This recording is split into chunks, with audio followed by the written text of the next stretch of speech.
Tout le monde a sa place sur une ferme, c'est une évidence, il n'y a pas d'histoire d'homme ou de femme, je pense que la femme a toujours eu sa place, elle a toujours été sur les fermes.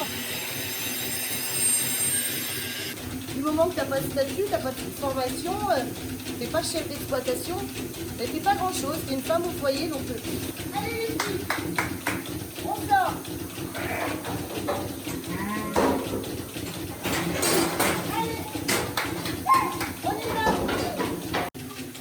C'est bien d'être chef d'exploitation aussi à son propre nom en tant que femme, associée à 50%. Et je le vois beaucoup avec des collègues. Je me rends compte que les filles de ma génération, elles s'installent directement en tant qu'associées dans un GAEC avec leurs compagnons ou avec des amis, ou en entreprise individuelle comme moi, mais pas conjointe collaboratrice. Ça, c'était avant, c'était la génération de mes parents ou de mes grands-parents. Maintenant, directement, elles ont un statut qui est au même niveau que leurs compagnons, et ça, c'est génial. C'est comme ça qu'on arrivera à faire changer les choses. Le fait que je sois là aujourd'hui, c'est que mon mari avait envie d'être maraîcher. Et j'ai commencé à travailler avec lui pour l'aider. Et en travaillant avec lui pour l'aider, je me suis pris d'intérêt pour ce métier. Et au lieu de lui donner un coup de main, c'est finalement moi qui ai pris le statut agricole et qui me suis installée. Et c'est pas lui.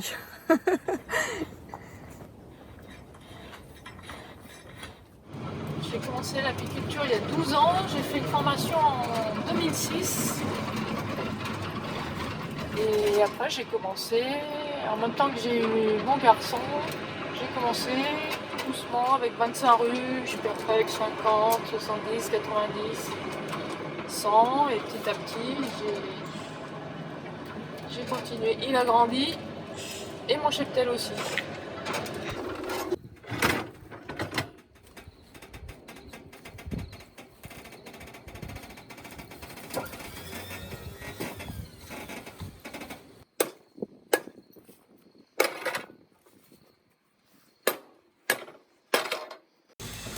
J'ai choisi ma vie de fermière. Ouais, j'étais pourtant pas née au bon endroit. Je suis parisienne. Donc, et puis non, la vie à Paris ou dans la banlieue parisienne, c'était pas mon truc. Puis un jour, j'étais là-dessus, là, sur le Salève, chez des amis qui avaient un restaurant. Et puis c'est là que j'ai rencontré Jackie. Et puis je suis restée, et l'agriculture, je pense que ça m'a un peu sauvée. Mes parents étaient agriculteurs et j'ai toujours eu la nostalgie de la campagne, des animaux. Malheureusement, mon papa est décédé lorsque j'avais 10 ans. Ma maman a dû arrêter l'exploitation et on va dire que je suis devenue une citadine pendant mon adolescence. Voilà. Et si je suis revenue à la campagne, c'est parce que j'ai rencontré mon conjoint qui lui était agriculteur. Et on va dire que j'ai eu la chance qu'il n'aime pas l'agriculture et j'ai pu prendre le relais. J'ai pris la ferme de mes beaux-parents et lui, il était exploitant forestier. Et tout ça toute seule. Voilà.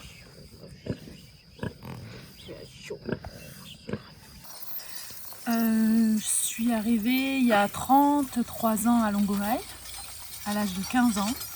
Je suis issue d'une famille pas paysan, mais avec un lien à la terre, dans un petit village de la Suisse.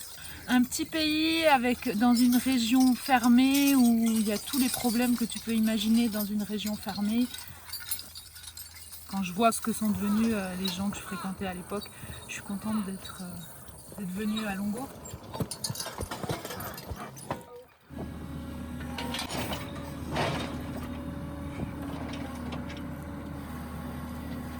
Moi, ça fait 40 ans que je suis dans le réseau Longomaille, mais je suis arrivée sur Fort-Clapier, dans les Alpes de Haute-Provence. J'allais avoir mes 17 ans. Et en fait, moi je viens de la région parisienne. Et c'était vraiment une vie qui ne me convenait absolument pas là-bas. Je me sentais enfermée. Ça a d'abord été une découverte humaine en fait. Je suis allée chercher ma tribu. C'est ce que j'ai dit à mes parents. J'avais besoin de trouver un groupe de gens avec qui vivre. J'ai eu beaucoup de difficultés à m'installer. Ici, on est dans un territoire masculin, essentiellement. Les femmes qui sont agricultrices sont installées avec leur mari. Mais il n'y a pas de femme toute seule, en fait. Donc moi, ici à Coltine, je suis la première femme agricultrice toute seule. Donc j'ai eu, oui, beaucoup de mal. Alors j'ai eu beaucoup de chance, c'est d'avoir le terrain en propriété. S'il avait fallu que je trouve du terrain, clairement, je ne pouvais pas m'installer. C'était sûr, quoi. Parce que déjà, en ayant le terrain en propriété de mon conjoint, ça a été très compliqué de faire rentrer dans les mentalités que, oui, une femme pouvait être agricultrice toute seule, quoi. Ce n'est pas parce qu'on n'était pas éleveur de vaches masculin qu'on ne pouvait pas y arriver dans l'agriculture. Alors moi, j'ai très exactement 17 variétés. Alors il y a un petit peu moins d'1 hectare. C'est pas énorme, mais j'avais calculé que c'était ce que je pouvais travailler moi toute seule. Mais bon, moi je suis très impliquée à la Confédération Paysanne. Du coup, j'ai souvent pas mal de travail. Il y a beaucoup de mails, beaucoup de choses à écrire, à répondre, à réfléchir. Donc je fais souvent une petite partie le matin et après jusqu'à la nuit. Là, je finis, alors pas la frontale, mais presque. Donc je jongle. Allez, hop. Allez. Allez, allez, allez, allez. Allez, allez, allez, allez.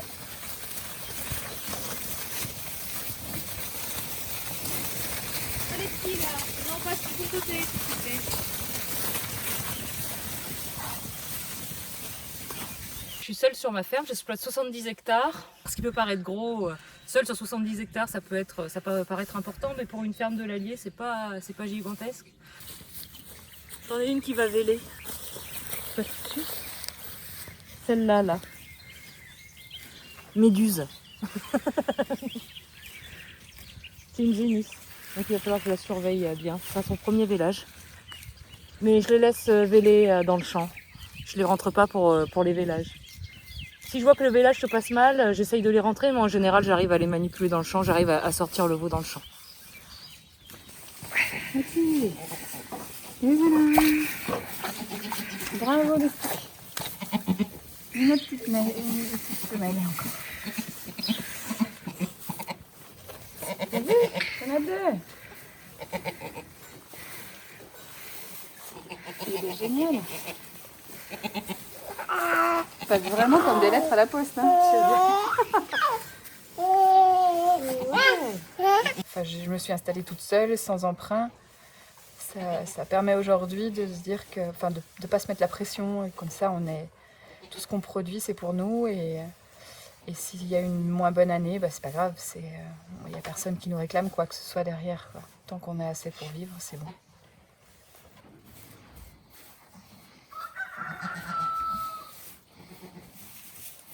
Je suis installée officiellement depuis mai 2018 et c'est depuis ce moment-là que je produis du pain. Ce projet-là, c'est un projet professionnel pour moi, mais ceci dit, c'est pas un projet professionnel déconnecté d'un projet de vie. Et du coup, mon compagnon qui, lui, a une activité professionnelle à son compte, est aussi impliqué dans le projet financièrement déjà. Et aussi, comme il se décrit, assistant à paysanne boulangère.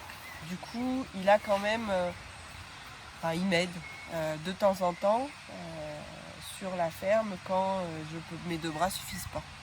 Voilà.